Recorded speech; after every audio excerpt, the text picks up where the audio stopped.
Hola Diego, buen día, ¿cómo estás? Buen día, María. ¿Cómo estás? Buen día, Marcos. Buen día. Bueno, ¿Me puedes subir un poquito el retorno? sí, cómo no. Ahí ya Jorgito Ugolini, que manos mágicas, ya ahora nos escuchas mejor.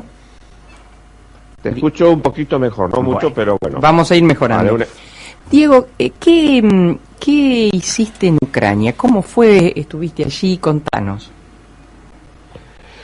Bueno, fue una experiencia realmente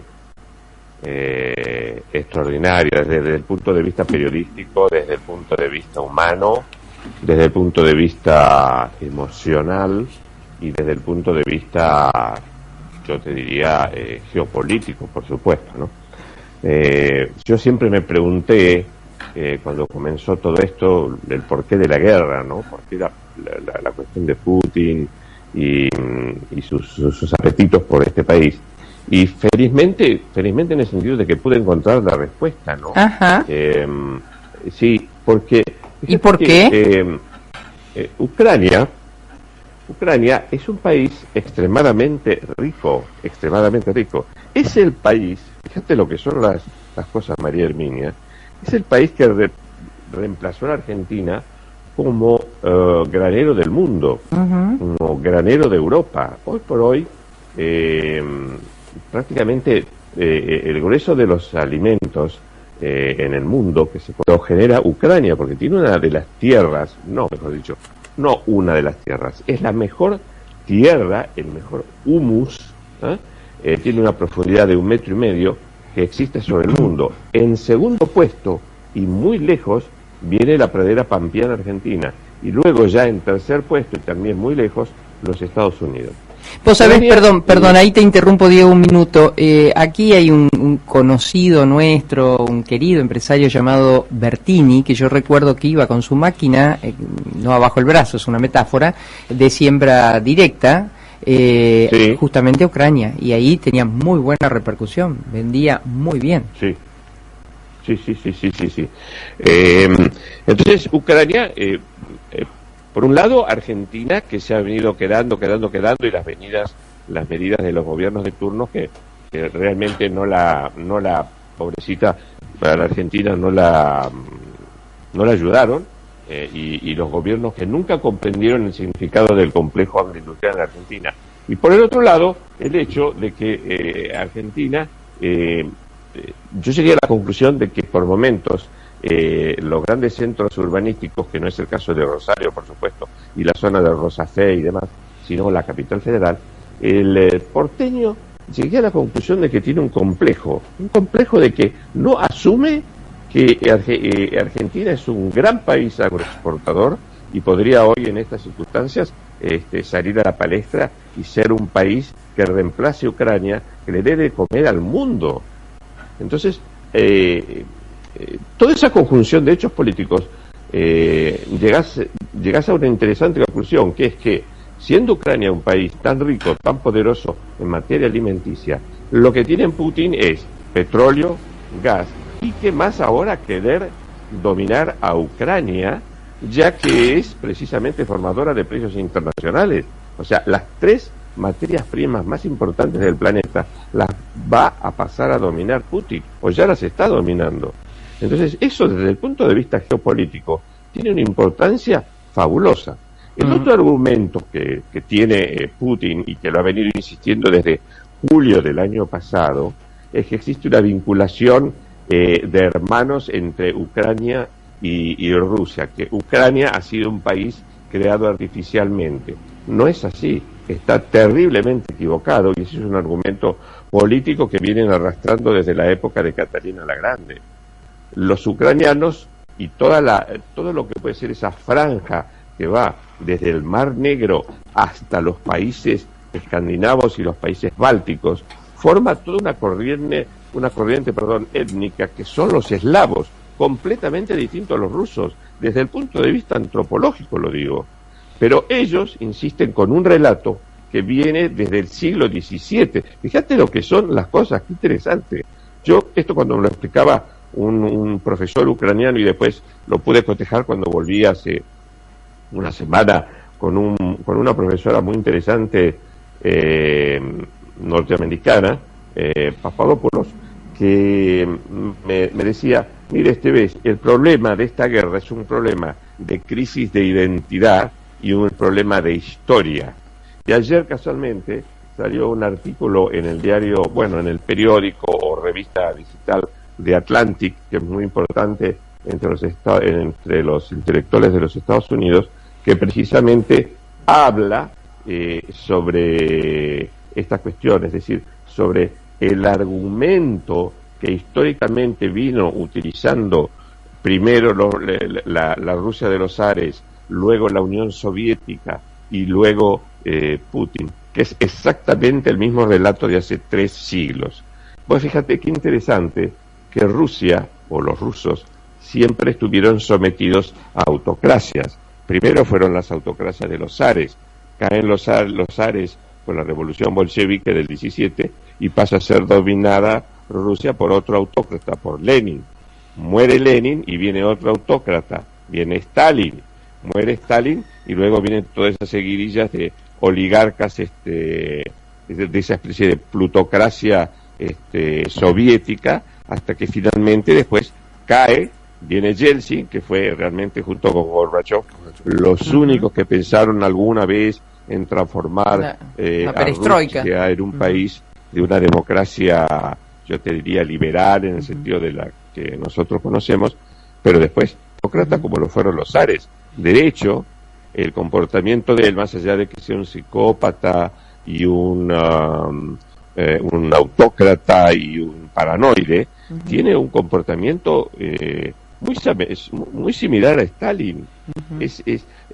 La guerra en sí, la guerra que yo vi desde el punto de vista militar, dejo de lado el tema de las armas, que yo no soy especialista, pero la forma de proceder la invasión rusa ahora en estas semanas es exactamente igual de lo que hizo Stalin, sobre todo en los últimos tiempos cuando hizo la avanzada contra Hitler, el general Zhukov, que era el que comandaba las fuerzas del oeste. Es exactamente igual: destruir, minar a la población civil, las violaciones de los derechos humanos, violar a las mujeres. El tema, por ejemplo, de la violación de las mujeres es una marca que viene de la época ya de los tiempos de los zares, de Catalina, de los ejércitos de los zares. Pasó lo mismo en Berlín, cuando ocupan la zona este de Berlín, luego del suicidio de Hitler. Fue sistemático, hay varios trabajos al respecto, varios libros publicados, el tema de la violación a las mujeres, a los niños y a las chiquitas. Eso es terrible. Es como quieren dejar una marca de dominación. Claro. Entonces, es una cosa... por eso se une lo humano, la historia y lo geopolítico, la bestialidad del mongol. Es una conjunción de hechos muy triste, por cierto, que esté ocurriendo esto en el siglo XXI. Es una cosa de terror. Diego, ahora, ¿vos dónde estuviste? ¿Hasta dónde llegaste? ¿Qué pudiste presenciar en cuanto a la guerra en sí? Yo cuando discutí el tema de por dónde empezar el tema yo dije, bueno, vamos a empezar por el lado de Moldavia, vamos a empezar por el sur, vamos a empezar al revés de lo que han hecho otros colegas. Otros colegas empezaron por el norte, por el lado de Kiev. Yo dije, no, quiero empezar por el sur, porque es donde está el puerto de materias primas, que para mí es muy importante desde el punto de vista económico, geopolítico. Entonces, empecé primero, me fui de España a Estambul, hice escala de 2 horas en un avión, en Turkish Airlines, y luego subí hasta Chisinau, que es la capital de Moldavia, porque quería ver un poquito cómo es este país, que muy poca gente lo conoce. Es un país que en su momento fue miembro de la Unión Soviética, fue principado, integró el Principado de Polonia hace 2 siglos atrás, y es un país muy parecido a Suiza, fíjate vos, y que también tiene praderas muy lindas, sobre todo hacia el sur, hacia el Mar Negro, y tiene una zona de valles muy ricos en vid, y tiene unos vinos riquísimos. Luego bajé por la zona prorrusa, porque ellos tienen toda una franja prorrusa que se llama Transnistria, que es el día de mañana que va a generar un dolor de cabeza eso, porque cuando yo estuve un día, es zambullirse en la Unión Soviética de los años 1970. Es una franja muy chiquita, pero tienen su propio himno, pertenecen a Moldavia, pero tienen su propio himno, su propia moneda, su propio pasaporte. Es como si estuvieras en otro país, pero siguen miembros de Moldavia, una cosa rarísima, rarísima. Y ahí hay acantonados aproximadamente unas 5.000 tropas rusas. Luego fui por la costa, fui a lo largo de la costa, ahí veía todos los camiones grandes cerealeros que están sacando la cosecha por el puerto puerto rumano que está Galati, que está sobre el Danubio, que sale al Mar Negro, que es un poco por donde los ucranianos están sacando la cosecha, porque el grueso de la cosecha está almacenado en enormes silos en Odessa, que es una ciudad hermosísima, es una ciudad que construyó Catalina la Grande, y ahí vos ves los 20 millones de toneladas de cereales, todas guardadas en silos, que están esperando para ser exportadas para Europa y sobre todo para los países subsaharianos, esos países que viven con menos de €1 por día, o si se quiere para el lado de Irán, Irak, Pakistán, son todos países que viven de la materia prima de Ucrania. Por eso es que a nivel internacional el bloqueo del puerto de Odessa está haciendo tanto daño. Claro. Y luego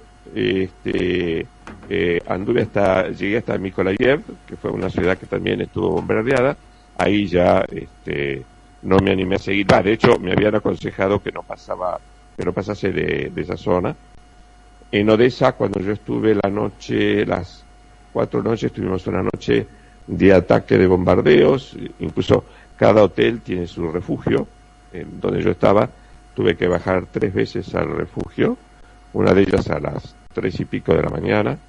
Es una experiencia brava para empezar a catalogar. ¿Y en la calle qué ves? ¿Hablaste con la gente?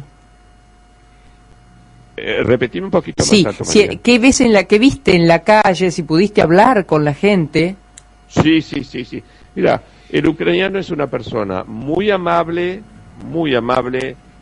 sobre todo lo noté mucho en Odessa, que los vi muy temerosos, los vi muy angustiados y con un nivel de incertidumbre muy grande.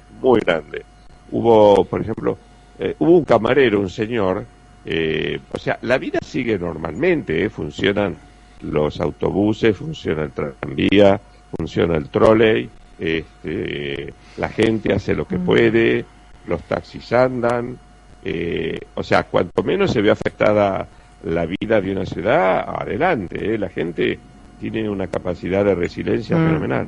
La gente está de esa manera. Me metí en varios supermercados para ver cómo estaba el abastecimiento de comida, que es perfecto, no falta nada, aún en plena guerra, no falta nada. Y indudablemente el idioma es una barrera, porque muchísima gente no sabe inglés, pero bueno, jugando al oficio mudo y a dígalo con mímica, más o menos entender. Y después usaba mucho el aparatito, el móvil con el traductor, claro, ¿no? Entonces, con eso me manejaba bastante bien, te acostumbras. Después fui recorriendo toda la pradera ucraniana hasta el norte, hasta Kiev. Y vos sabés, María, que tuve una sensación rara. Iba en un minibús y veía por la ventanilla esos campos de girasol. Parecía que iba por la ruta 9 en el tramo que va de Rosario a Marcos Juárez. Mira. Esa era la sensación que tuve. Diego, Marcos Pereira te saluda. Buen día, Diego. Buen día, Marcos, ¿cómo estás? Bueno, a los fines de Rusia la guerra se está extendiendo demasiado. Eso trae consecuencias obviamente a nivel global, a nivel mundial, el aumento de los alimentos. ¿Cómo estás viendo eso? ¿Crees que esto se va a extender aún más en el tiempo y esta situación de aumento de los commodities, precisamente por lo que estabas comentando vos, en qué manera nos puede seguir perjudicando? O en este caso Argentina, si abre los ojos, beneficiando. A ver, si Argentina tuviera otra política, Argentina hoy sería un boom. Te lo digo así de una.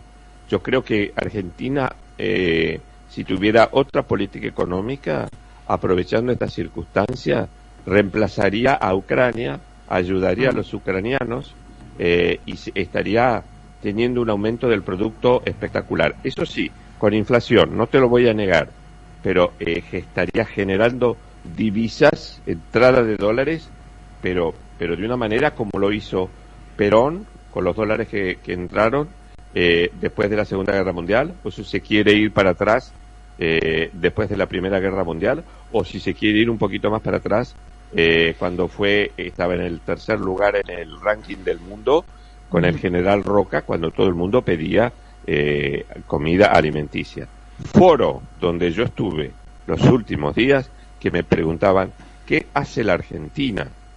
¿Qué está haciendo la Argentina? No lo podemos creer. Así me lo decían directamente, abiertamente. Eso me lo dijeron varios funcionarios ucranianos en Kiev y varios funcionarios en Polonia. No pueden creer que Argentina hoy no esté presente en el mercado internacional de granos y de todo tipo de complementos, como yo le dije. Ahora bien, la guerra en sí va para largo. Creo que puede llegar a transformarse en el Vietnam de Rusia, y la suba en los precios de las materias primas, por ahora yo las veo subiendo. Vamos a ver qué pasa este lunes, que hay una reunión para decidir el tema del bloqueo del petróleo. Eso va a generar también seguramente otro aumento, otra ronda de aumento de precios del petróleo y consecuentemente un aumento de costos. Fíjate que yo desde que me fui a España hasta que volví pasaron 3 semanas y noté aumentos muy fuertes en España de alimentos, productos lácteos, porque vos fíjate que España depende de todo lo que es forrajes para las variedades de ganado que tiene España, depende de todo el alimento ucraniano para los piensos, que ese es el nombre que se denomina el forraje para todo tipo de ganadería en España. Y eso subió, por ejemplo, todos los productos lácteos y demás. Vale decir, yendo al punto de tu pregunta, yo no veo razones para que los precios internacionales hoy bajen, para nada. Lo veo sostenido. Pero lo que me apena por el argentino, cuando iba por esa autopista y recorriendo los distintos pueblitos ucranianos hacia Kiev, hacia el norte, que llegando a Kiev, que en Kiev la vida es completamente normal. Los bancos están abiertos, las casas de cambio, los restaurantes, están a menos capacidad porque todos los hombres se han ido al frente. La cantidad de voluntarios. ¿Y ediliciamente está muy destruido, Diego? ¿Ediliciamente? No, Kiev no está para nada destruida. Para nada. Eso es A ver, acá me llevas, María, a una discusión sobre el periodismo. Sí. El rol del periodismo internacional, que yo te diría, hubo 2 o 3 ataques con misiles en algunos puntos de Kiev, pero el resto está fortificada hasta los dientes. No te lo voy a negar, hay toque de queda, hay patrullas de los soldados y también de chicas, de mujeres soldados, las soldados, durante el día y sobre todo por la noche, durante el toque de queda. La mujer tiene mucha participación en la guerra allí. Mira. Por eso yo me reía de las feministas europeas, María. Yo presencié el juramento de mujeres soldados y se me caían las lágrimas al ver la falacia de muchos argumentos ideológicos de las feministas españolas. Pero bueno, no es motivo de comentario ahora. Sí. pero Kiev no está para nada bombardeada. Kiev, yo anduve perfectamente, tomé el tranvía, actividad normal, actividad normal. ¿Qué te dejó en lo íntimo, en lo personal, cuando llegaste, cuando pusiste tu cabeza sobre la almohada? ¿Qué sentiste que habías logrado más allá de las definiciones, la respuesta a tu pregunta? ¿Qué sentiste en lo humano? Es una pregunta muy emotiva porque eso va por el lado de las sensaciones de cada uno. La primera sensación que tenés, es la maldad humana. Ahí tenés percepción de la maldad humana. Lo segundo que me hace acordar mucho a una de las visiones y en las conversaciones que tuvieron en Fátima la Virgen cuando apareció el siglo XIX, a comienzos del siglo XIX, en los pastorcitos en Fátima, en Portugal, que cuentan en las memorias de los pastorcitos que en un tramo de las conversaciones con la Virgen les hizo ver el infierno y el horror de las fuerzas del mal. Yo tuve una sensación muy parecida, tanto es así que yo no había leído en detalle el relato de los pastorcitos de Fátima, pero lo leí a raíz de que me lo dijo un cura con lujo de detalle cuando venía de Varsovia para España. Cuando los pastorcitos dicen que tuvieron la visión de las fuerzas del mal, yo de alguna manera estuve caminando por una especie de precipicio, donde por un lado Dios me dio la oportunidad de ver el horror de una guerra y el horror de la mística y del sometimiento y de la maldad humana. Ahí está, ahí redondeé el concepto. Y esa sensación, te diría, me ha cambiado muchísimo la forma de ver las cosas, de ver la realidad contemporánea de mis alrededores, ver la realidad europea, cómo está partida Europa por cómo la propia maquinaria de Putin, ustedes no se imaginan cómo ha corrompido la maquinaria empresarial de la Unión Europea.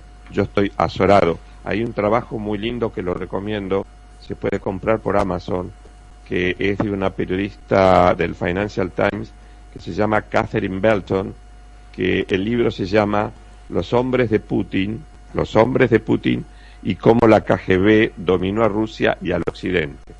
La cantidad de exfuncionarios y personas importantes de los gobiernos que figuran en los directorios de empresas rusas, yo estoy sorprendido que ahora están renunciando porque la Unión Europea va a sacar la semana que viene todo un largo listado de todos aquellos miembros de la Unión Europea que trabajan para Rusia en empresas y en puestos directivos.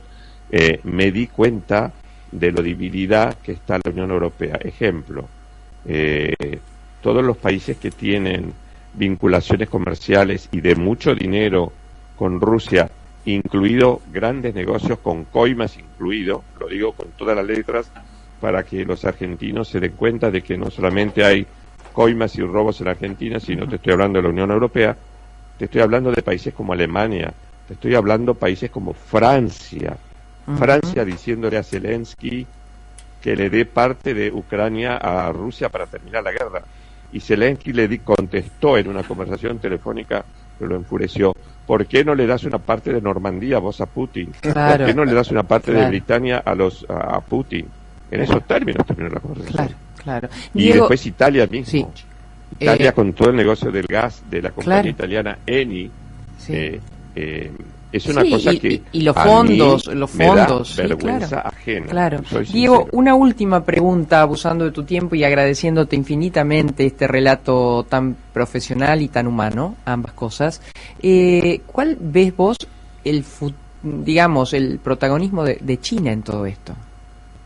¿El protagonismo de quién? De China. China. Bueno, China al comienzo todo indicaba que iba a, de alguna manera, suministrar. Es muy buena tu pregunta, María Herminia, desde el punto de vista geopolítico. Se pensaba que iba a abastecer de Rusia y que estaba siguiendo la guerra al minuto.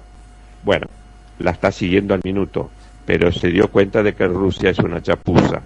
Así, vos sabés, por ejemplo, te voy a comentar algo que me decía un oficial de inteligencia ucraniano que tuve oportunidad de conversar con él en Kiev, que uno de los problemas que tienen los tanques rusos y también los ucranianos, pero sobre todo los rusos, es que las orugas y las ruedas de los tanques son tanques de factura china, o sea, están hechos en China, bajo diseño ruso, pero son de tan mala calidad que se rompen con los lodazales ucranianos. Se rompen.